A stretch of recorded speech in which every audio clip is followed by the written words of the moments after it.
watch my life with you. Together we'll walk a journey we'll pursue. Hello to the viewers of this channel. Welcome to your channel Nirax Review. In this video we're gonna review two films, Singham and Bhool Bhulaiyaa 3, Singham Again and Bhool Bhulaiyaa 3. So first of all हम review कर लेते हैं Singham Again का. आइए देखते हैं, बैठचंद मजा आएगा.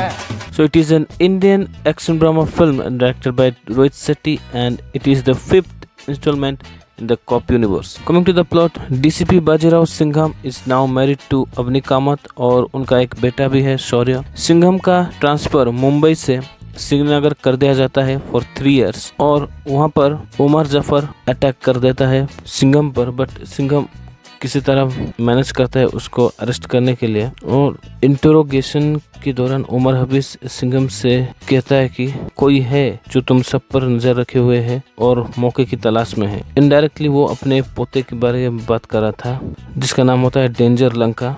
Then story moves to after 2 years later Avani host करती है एक Ramlila programme under cultural ministry, but अपने बाप दादा के बदले लेने के लिए डेंजर लंका अवनी को रामेश्वरम से किडनैप कर लेता है और ले जाता है श्रीलंका. फिर एंट्री होता है एसीपी सत्या, शक्ति शेट्टी और जो भी कॉप यूनिवर्स के ऑफिसर हैं, सब मिलके कैसे इस डेंजर लंका को रोकते हैं. ये सब जानने के लिए you have to watch the film only on theatres. और हाँ, एंडिंग में हमें 10 सेकंड के लिए चुलबुल पांडे भी नजर आएंगे. और ये भी अनाउंस कर दिया गया है कि नेक्स्ट फिल्म चुलबुल और सिंघम साथ आने वाले हैं. इन माय ओपिनियन सच बोल तो सिंघम फ्रेंचाइज अपना एसेंस खो रहा है जो कि ओरिजिनलिटी थी बाकी फ्रेंचाइजियों से अलग. और रोहित शेट्टी से ये सवाल है कि हर एक फिल्म में इन सारे एक्टर्स का कैमियो जरूरी है क्या?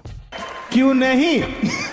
पहले 2-3 साल स्टैंडअलोन फिल्म बनाते और स्टोरी बिल्डअप करते, फिर एक ऐसा फिल्म लाते जिसमें इन सब को जरूरत होती एक साथ आने की, तब ऑडियंस को देखने में एक एक्साइटमेंट रहता. अगर हर एक फिल्म में ऐसे कैमियो रहेंगे तो ऑडियंस का एक्साइटमेंट इस कॉप यूनिवर्स की तरफ बहुत कम होता जाएगा.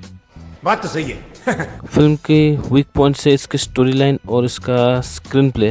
रामायण को मॉडर्न एरा में बहुत अच्छे से अडॉप्ट किया है और हर एक कैरेक्टर को रामायण के कैरेक्टर के साथ दिखाने की कोशिश की गई है, बट बहुत सारे हमें वाव मोमेंट्स देखने को नहीं मिलते. अगर कैरेक्टर की बात करें तो रणवीर सिंह का कैरेक्टर सिम्बा थोड़ी बहुत अपलिफ्ट करता है इस डल पड़े हुए सिचुएशन को, और ऑडियंस का भी व्यू उसके साथ बहुत मैच करता है. कहीं कहीं पर ओवर लगता है, बट चले एक काम कर, 200 रुपए दे और 50 रुपए काट ओवर एक्टिंग के वजह. इस यूनिवर्स के साथ ये चलता है. So if you have time and want to enjoy and don't want to think too much about anything, then you can watch this film. So now let's talk about the film Bhool Bhulaiyaa 3 जिसका running our था 2 hours 38 minutes जो कि 1 November को release हुआ था. It is an Indian Hindi language horror comedy film directed by Anees Bazmee जिन्होंने पिछला part भी डायरेक्ट किया था.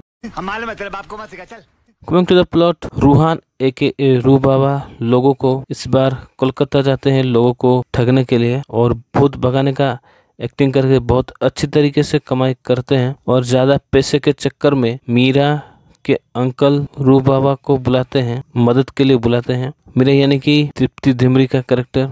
क्या माल है यार. बट ये पहले से जानते थे कि ये फ्रॉड बाबा है और इसमें कुछ ऐसी पावर्स नहीं है, और उसका एक वीडियो बनाकर उसे ब्लैकमेल करके उनके गांव रक्त घाट ले आते हैं. और वहां पर पता चलता है कि रूहान की शक्ल राजकुमार देवेंद्रनाथ से मिलता है जो कि 200 साल पहले मर चुका है. बट अब रूहान ही वो इंसान है जो कि इस रॉयल फैमिली को इस मुसीबत से बचा सकता है, यानी कि मंजुलिका के प्रकोप से. और ये रॉयल फैमिली उसी मंजुलिका के चक्कर में अपना महल छोड़कर तबेले में रहने जाती है. देन जैसे ही रूहान आता है ये सब लोग वापस मेंशन में शिफ्ट कर लेते हैं. फिर मीरा रिस्टोरेशन डिपार्टमेंट से किसी को बुलाती है ताकि वो घर की मरम्मत कर सके और इस घर को बेच सके. और उसी रिस्टोरेशन टीम के साथ आती है विद्या बालन का कैरेक्टर यानी कि मल्लिका. राज पुरोहित के निर्देश पर दुर्गाष्टमी को अपनी कैद किए हुए जगह से निकालकर जलाकर मारने का डिसाइड हुआ था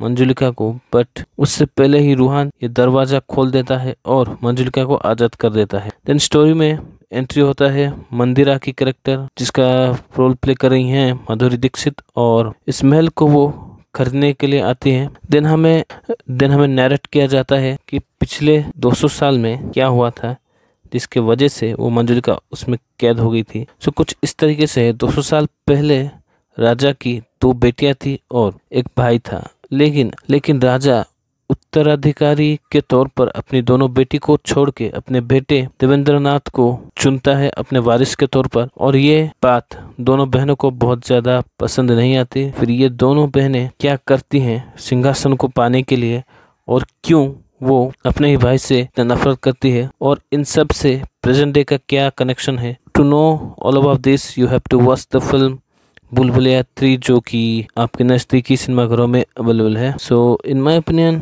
भूल भुलैया फ्रेंचाइज हमेशा अपने हॉरर और कॉमेडी के तौर पर जान जाते हैं, लेकिन इस बार शायद मेकर्स थोड़े कंफ्यूज लगे कई जगह पर हॉरर और कई जगह पर कॉमेडी करने में। हॉरर तो दरअसल जो भी है वो एंडिंग में ही है, शुरुआत में तो कुछ ऐसा खास नहीं है, बट बहुत सारे छोटे मोटे ट्विस्ट और टर्न्स देखने को मिले थे जो कि इस स्टोरी को थोड़े इंटरेस्टिंग तो बनाती है। लेकिन भूल भुलैया 2 इससे कहीं बेहतर थी मेरे नज़र में। सो फिल्म बिल्कुल ख़राब तो नहीं कह सकते, लेकिन वन टाइम वॉचेबल है, सो चाहे तो देख सकते हैं। That's all from this side. If you loved our work then hit the like button, share this video with your friends and family, follow us on social medias and give your opinion on comment box.